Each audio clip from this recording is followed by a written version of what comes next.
श्री शिवाय नमस्तुभ्यम।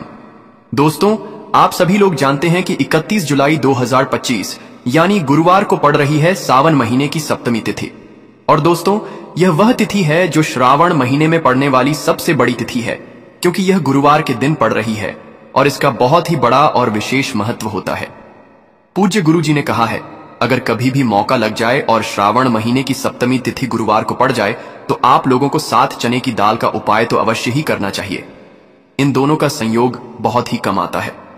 और दोस्तों, पूज्य गुरु जी ने अपनी शिव महापुराण की कथा में बताया है, इस दिन आपको 7 चने की दाल वाला उपाय तो अवश्य ही करना चाहिए, क्योंकि ऐसा दिन पूरे साल में सिर्फ एक ही बार आता है। और दोस्तों, आप सभी लोग जानते हो कि श्रावण गुरुवार का अगर सबसे बड़ा कोई उपाय है तो वह 7 चने की दाल वाला उपाय है। तो दोस्तों, इस गुरुवार के दिन आप लोगों को इस 7 चने की दाल वाले उपाय को जरूर करना है। बहुत सारे लोग होंगे जिन लोगों ने इस उपाय को ना किया हो, मतलब पूरा साल निकल गया और उन्होंने किसी भी दिन इस 7 चने की दाल वाले उपाय को ना किया हो। पर दोस्तों, आपके पास एक आखिरी मौका बचा हुआ है जो कि 31 जुलाई के दिन है। तो इस दिन आप लोगों को इस वाले उपाय को जरूर कर लेना है। भले ही आपने पूरे साल भर इस उपाय को ना किया हो, पर अगर आपने इस श्रावण महीने के गुरुवार के दिन अगर इस वाले उपाय को कर लिया तो आपको इस उपाय को करने का वह फल मिलेगा जिसकी आपने कभी कल्पना भी नहीं करी होगी। इसीलिए आप लोग इस वाले उपाय को एक बार जरूर कर लेना, ताकि आप लोगों के हाथ से यह मौका ना जा सके और आपको इस उपाय को करने का फल मिल सके। दोस्तों, यह उपाय पंडित जी ने अपनी अभी की ही शिव महापुराण की कथा में बताया है। जी, इस उपाय को आज हम आपको बहुत अच्छे से समझाने वाले हैं। इस वीडियो को देखने के बाद इस उपाय को समझने के लिए आपको कोई और वीडियो को देखने की जरूरत नहीं पड़ेगी। तो चलिए दोस्तों, उपाय को शुरू करते हैं। देखिए, यह इस श्रावण महीने के गुरुवार के दिन यह इतना खास होता है, इतना महत्वपूर्ण होता है। देखा गया है कभी कभी बड़े बड़े पूजा पाठ अनुष्ठान से जो मनोकामना पूर्ण नहीं होते, वो इस श्रावण महीने के गुरुवार के दिन एक छोटे से उपाय करने से ही आपकी मनोकामना पूर्ण हो जाती है। और बहुत सारे लोगों ने इस उपाय को किया भी है और उनको इस उपाय को करने का फल भी जरूर मिला है। अगर आप लोग भी इस उपाय को गुरुवार सप्तमी के दिन करना चाहते हैं तो आप इस उपाय को पहले अच्छे से समझ लेना, सुन लेना, उसके बाद करना। आपको इस उपाय का फल जरूर मिलेगा। और इस उपाय को कर लेने से आपके घर में चाहे किसी भी प्रकार की दुख और समस्या क्यों ना चल रही हो, आपको उसका कारण भी नहीं पता है कि भाई यह समस्या किस कारण से चल रही है, उसका कुछ भी कारण हो सकता है, जैसे पितृदोष हो सकता है या किसी भी तरह का मंगल दोष भी हो सकता है। तो इस दिन आप लोगों को यह वाला उपाय कर लेना है। ये एक ऐसा उपाय है जिस उपाय को अगर किसी विशेष दिन पर किया जाए तो भाई उस विशेष दिन का जो है वह तो हमें मिलता ही मिलता है। पर हमने उस दिन पर इस उपाय को किया है तो हमें उससे भी बड़ा फल मिलता है, और फल बहुत जल्दी मिलता है, जल्दी, क्योंकि आप इस उपाय को बहुत ही बड़े और विशेष दिन पर कर रहे हो। तो चलिए अब उपाय के बारे में बात करते हैं। लेकिन उससे पहले आप लोगों को यह जानना आवश्यक है कि आखिर यह उपाय किस समय करना है, किसको करना है और कैसे करना है। तो चलिए हम आगे आपको वीडियो में एक एक करके बता देते हैं। लेकिन उससे पहले अगर आप लोग हमारे चैनल पर नए हैं तो हमारे ज्ञान की बातें चैनल को सब्सक्राइब कर लेना और इस वीडियो को लाइक करके कमेंट बॉक्स में श्री शिवाय नमस्तुभ्यम ओम नमः शिवाय जरूर टाइप कर देना। और अपने फायदे के लिए, गरीबी दूर करने के लिए इस वीडियो को पूरा देखकर जाना, तभी आपको लाभ की प्राप्ति होगी। यदि आज आपने वीडियो को बीच बीच में से देखा, काट काट कर देखा, तो आपको जीवन में कभी सफलता हासिल भी नहीं होगी। तो दोस्तों, इस 7 चने की दाल वाले उपाय को हमें इस गुरुवार के दिन कैसे करना है, किसको करना है, किस समय करना है और कहां पर करना है, ये सारे सवालों के जवाब आपको इस वीडियो में मिल जाएंगे। और जो ये वीडियो देखेगा भाई, उसको 7 चने की दाल वाला उपाय जरूर करना चाहिए, क्योंकि इस दिन एक चने की दाल का भी बहुत ही बड़ा और विशेष महत्व होता है। और जब बात आ जाए 7 चने की दाल की, तो यह सोने पर सुहागा वाली बात हो जाती है और यह एक बहुत ही बड़ा उपाय हो जाता है इस गुरुवार सप्तमी तिथि का। अब हम समझते हैं इस वाले उपाय को हमें करना किस समय है। इस 7 चने की दाल वाले उपाय को हमें इस गुरुवार के दिन करना किस समय है। तो देखिए, इस उपाय को करने का जो समय है वह सुबह का समय है और शाम का समय भी है। अब देखिए, यहां पर हम मुख्य रूप से सुबह का समय नहीं बोलेंगे, क्योंकि 31 जुलाई गुरुवार सप्तमी का दिन है और इस दिन प्रदोष काल के समय का बहुत महत्व होता है। बाकी अगर सुबह के समय भी करेंगे तो भी अच्छा होगा, उसमें कोई भी दिक्कत वाली बात नहीं है। तो चलिए जानते हैं इस विशेष उपाय के बारे में। लेकिन उससे पहले एक प्रार्थना, अगर आप इस चैनल पर नए हैं तो आप इस वीडियो को लाइक करें, ज्ञान की बातें चैनल को सब्सक्राइब करें और कमेंट बॉक्स में आप अपनी राशि या अपना नाम जरूर डाल दें, क्योंकि हम राशि से जुड़ा भाग्य भी बताते हैं और भाग्य में चल रही परेशानियों को दूर करने के लिए वह आसान से आसान उपाय भी बताते हैं। तो चलिए अब हम अपने सबसे पहले उपाय की बात कर लेते हैं। सबसे पहला उपाय विशेषकर आपको 7 चने की दाल से करना है। तो इस उपाय के लिए आपको मात्र 7 चने की दाल लेना है। इसी के साथ में आपको एक तांबे के पात्र के अंदर शुद्ध जल लेना है और इन दोनों सामग्री को लेकर के आपको भगवान शिव के मंदिर में पहुंच जाना है। गुरुजी ने बताया है कि यह उपाय आप सुबह से लेकर शाम तक किसी भी समय कर सकते हैं।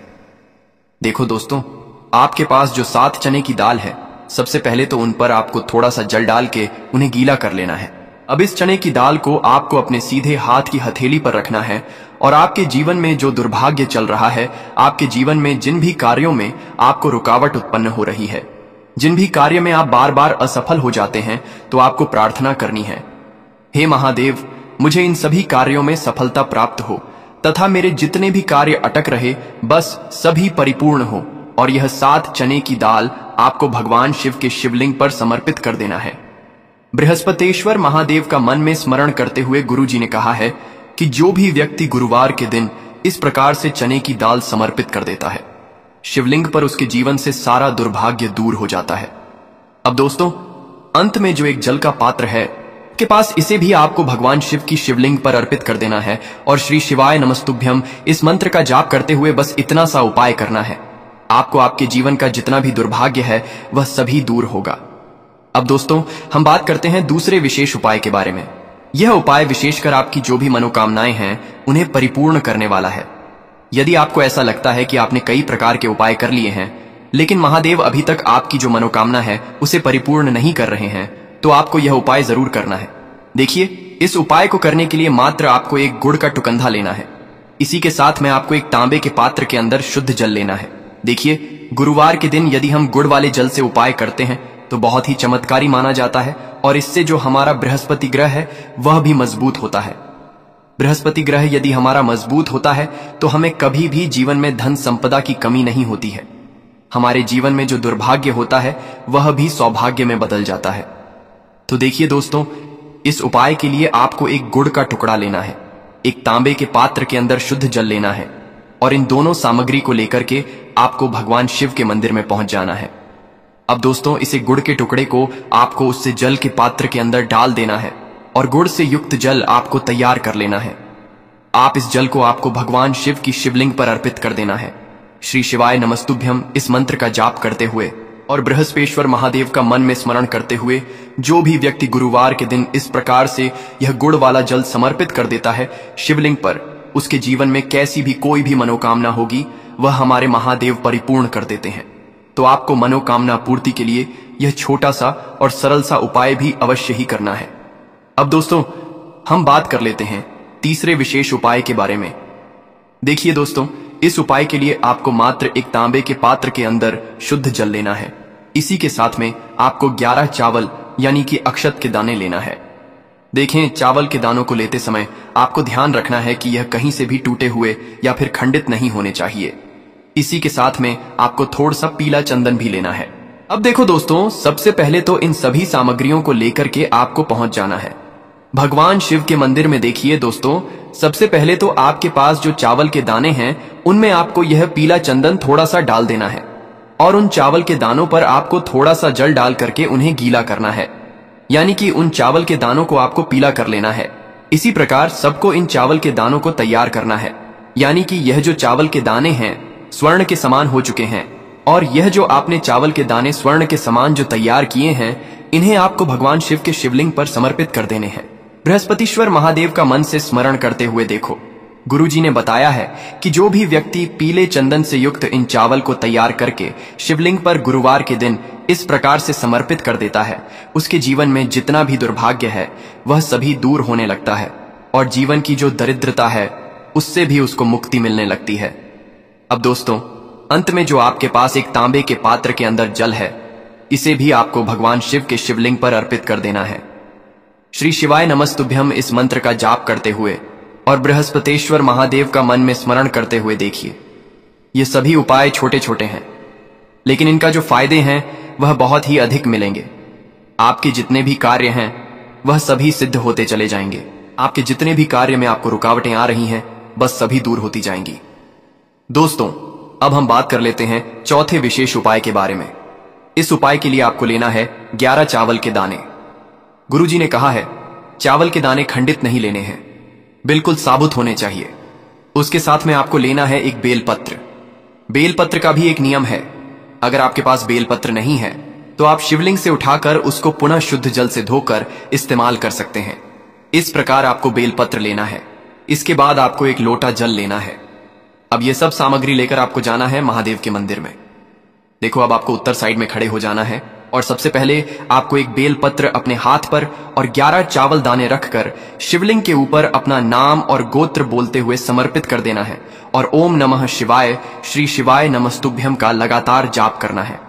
अब आपको जो एक लौटा जल साथ में लेकर आए थे उसे धीरे धीरे बेलपत्र और चावल दाने के ठीक ऊपर आपको समर्पित करते जाना है और शिव पुराण के मूल मंत्र श्री शिवाय नमस्तुभ्यम का 11 बार जाप करना है और अपनी मनोकामना बोलते जाना है। देखो, बस छोटा सा उपाय करना है, देखना एक दिन आपके सब काम बनने लग जाएंगे। गुरुजी का बहुत ही विशेष उपाय है। चलते हैं तीसरे उपाय की तरफ। देखिए, इस उपाय के लिए आपको 2 दीपक लेने होंगे। दोनों ही दीपक आप मिट्टी के भी ले सकते हैं और दोनों ही दीपक आप शुद्ध आटा मढ़कर उनके भी तैयार कर सकते हैं। अब दोस्तों, दोनों ही दीपक के अंदर आपको शुद्ध घी का प्रयोग करना होगा और एक दीपक के अंदर आपको गोल रुई की बाती का प्रयोग करना होगा और एक दीपक के अंदर आपको लंबी बाती का प्रयोग करना होगा। लंबी बाती वाले दीपक के अंदर आप मौली वाला जो धागा आता है कलावा का, उसकी बाती का प्रयोग भी आप लंबी बाती वाले दीपक के अंदर कर सकते हैं। देखिए, 2 दीपक वाला यह चमत्कारी उपाय केवल गुरुवार की रात्रि में ही किया जाता है, इसीलिए आपको इस उपाय को बहुत ही ध्यान से समझना। इसी के साथ में आपको 11 काले तिल के दाने लेना है और इसी के साथ में आपको मात्र 1 चुटकी हल्दी भी लेनी होगी। अब दोस्तों, ये सभी सामग्री लेकर के आपको रात्रि के समय पहुंच जाना है अपने घर में। जहां कहीं भी तुलसी जी का पौधा, तुलसी माता का निवास स्थान है, वहां पर देखिए दोस्तों, सबसे पहले तो आपके पास जो एक गोल बाती का दीपक, उसे आपको तुलसी जी के वहां पर प्रज्वलित करना है। दीपक को प्रज्वलित करते समय आपको ओम नमो भगवते वासुदेवाय इस मंत्र का 11 बार जाप कर लेना है। अब देखिए दोस्तों, आप जो 11 काले तिल के दाने लेकर के आए हैं, उन्हें आपको अपने सीधे हाथ में रखना है और जो आपने गोल बाती वाला दीपक प्रज्वलित किया है माता तुलसी जी के वहां पर, उसके ऊपर से आपको इन 11 काले तिल को घड़ी की दिशा में घुमाना है। आपको अपना नाम और अपनी गोत्र को बोल देना है और फिर आपको इन काले तिल को उससे जलते हुए दीपक के अंदर डाल देने हैं। देखिए, काले तिल भगवान विष्णु के पसीने से उत्पन्न हुए हैं और जब भी हम यह दीपक गुरुवार की रात्रि में प्रज्वलित करते हैं तो इससे हमें हमारे कर्ज में राहत मिलती है, हमारे जीवन में धन प्राप्ति के नए नए मार्ग खुलते हैं, हमारा अगर कोई भी कार्य रुका हुआ है तो वह भी परिपूर्ण होता है।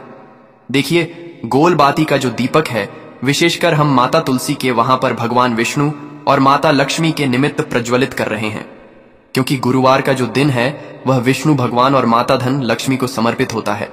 इस प्रकार से आपको यह दीपक प्रज्वलित कर देना है। अब जो आपके पास लंबी बाती का दीपक है, 1 चुटकी हल्दी है, तो इससे आपको लेकर के पहुंचना है अपने घर के मंदिर में। आपके घर के मंदिर में माता लक्ष्मी की जो भी प्रतिमा ही मूर्ति है, उनके सामने सबसे पहले तो आपको यह लंबी बाती का दीपक रखना है। फिर आपको दीपक को प्रज्वलित कर देना है। दीपक को प्रज्वलित करते समय आपको ओम महालक्ष्मी नमः इस मंत्र का जाप करते रहना है। अब दोस्तों, आपके पास जो 1 चुटकी हल्दी है, उसे आपको अपने सीधे हाथ में रखना है और इस 1 चुटकी हल्दी को आपको उस दीपक के ऊपर से 11 बार घट डी की दिशा में घुमाना है और आपको ओम महालक्ष्मी नमः मंत्र का जाप करते रहना है और इस 1 चुटकी हल्दी को आपको उसे दीपक के अंदर डाल देना है। देखिए, 1 चुटकी हल्दी वाला जो दीपक है आपके जीवन से दुर्भाग्य को समाप्त करता है, माता लक्ष्मी की आपको कृपा प्राप्त करवाएगा, धन प्राप्ति के आपके जीवन में नए नए मार्ग बनाएगा। तो इस प्रकार से आपको यह उपाय अवश्य करने हैं। दोस्तों, यदि आपको उपाय से जुड़ा किसी भी प्रकार का सवाल पूछना है तो आप कमेंट बॉक्स में पूछ सकते हैं। उपाय को करते समय आप किसी भी प्रकार की गलती नहीं करनी है। अगर आपको वीडियो अच्छी लगी हो तो चैनल को सब्सक्राइब जरूर करें। हर हर महादेव, ओम नमः शिवाय। देखिए, हम सभी के घरों में माता तुलसी का पौधा अवश्य ही होता है। तो देखिए, हमें तुलसी जी के पौधे से सबसे पहले तो 3 पत्ते तोड़ने हैं। देखो, एकादशी वाले दिन आपको तुलसी के पत्ते नहीं तोड़ने हैं, तो देखिए तुलसी जी के आपको 3 पत्ते तोड़ लेने हैं और इन तुलसी जी के पत्तों को तोड़ने के बाद आपको 1 चुटकी हल्दी भी अपने साथ में लेनी है। हल्दी के अंदर आपको जल मिलाकर के पेस्ट के रूप में तैयार करना है और इसी के साथ में आपको एक दीपक भी लेना होगा। दीपक आप मिट्टी का भी ले सकते हैं, आटे का भी ले सकते हैं, और इस दीपक में आपको शुद्ध घी डाल के इसमें आपको लंबी रुई की बाती का प्रयोग करना है। देखिए दोस्तों, आपके पास है 3 तुलसी जी के पत्ते हैं। तो पहला जो तुलसी जी का पत्ता है उस पर आपको सबसे पहले तो जो आपने हल्दी ली है उसकी एक बिंदी लगानी है। और पहला जो तुलसी जी का पत्ता है, आपके घर में भगवान विष्णु का चाहे कोई सा भी स्वरूप हो, चाहे लड्डू गोपाल जी का स्वरूप हो, या फिर भगवान कृष्ण की आपके मंदिर में प्रतिमा हो, या फिर भगवान श्री राम की प्रतिमाएं, उनके सामने आपको पहला तुलसी जी का पत्ता अर्पित करना है। अब देखिए दोस्तों, आपके पास जो 2 तुलसी जी के पत्ते हैं और आपके पास जो एक दीपक है, इन्हें आपको लेकर के पहुंचना है। अपने ही घर में तुलसी जी के पौधे के पास में देखिए, सबसे पहले तो आपके पास जो 2 तुलसी जी के पत्ते हैं उन पर भी आपको हल्दी की एक एक बिंदी लगानी है, और उन दोनों ही तुलसी जी के पत्तों को आपको अपने घर में तुलसी जी के पौधे के वहां पर ही अर्पित कर देने हैं। और इस प्रकार से यह दोनों पत्ते भी तुलसी जी के पौधे के पास में अर्पित करने के बाद अंत में जो आपके पास एक लंबी बाती का दीपक है, इसे आपको तुलसी जी के पौधे के पास में ही प्रज्वलित कर देना है। जो भी व्यक्ति अपने ही घर पर इस प्रकार से तुलसी जी के 3 पत्तों का यह उपाय कर लेता है तो उसका परिवार हमेशा खुश रहता है। उसके परिवार में कभी भी कोई भी संकट उत्पन्न नहीं होता है, और यदि आपके घर में जो भी ग्रह क्लेश है वह भी समाप्त होते हैं। तो इस प्रकार से यह सुंदर सा उपाय करना है। अब बात करते हैं अगले उपाय की। आपको लेना है एक गोल बाती का दीपक। आप चाहे तो मिट्टी का ले सकते हैं, या फिर घर से शुद्ध आटा मढ़कर उसका दीपक आप तैयार कर सकते हैं। इसके बाद आपको लेना है शुद्ध गाय का घी। अगर वह नहीं है तो कोई भी देसी घी इस्तेमाल कर सकते हैं, जिससे आपको दीपक प्रज्वलित करना है। देखो, अब यह सब सामग्री लेकर आपको जाना है। प्रदोष काल में आपके घर पर तुलसी जी के घेरे के पास में देखो, यह उपाय तो आपको अवश्य करना है। देखो, वहां पहुंचकर सबसे पहले वह दीपक आपको प्रज्वलित कर देना है, और ओम नमो भगवते वासुदेवाय नमः का 11 बार जाप करना है। उसके बाद आपको अपने सीधे हाथ में थोड़ी हल्दी लेकर उस दीपक में अपना नाम और गोत्र बोलते हुए डाल देना है। उसके बाद माता लक्ष्मी से आपको प्रार्थना करना है कि हे महालक्ष्मी, हमारी सभी दुख तकलीफों को दूर करो। हे महादेव, हमारे सब दुख कष्टों को खत्म करो। इस भावना से आपको यह उपाय करना है। तो दोस्तों, यह थे पूज्य गुरुजी द्वारा बताए गए कुछ बहुत ही खास उपाय। अगर आपको जानकारी अच्छी लगी हो तो वीडियो लाइक करिएगा। मिलते हैं फिर एक नए वीडियो के साथ। श्री शिवाय नमस्तु।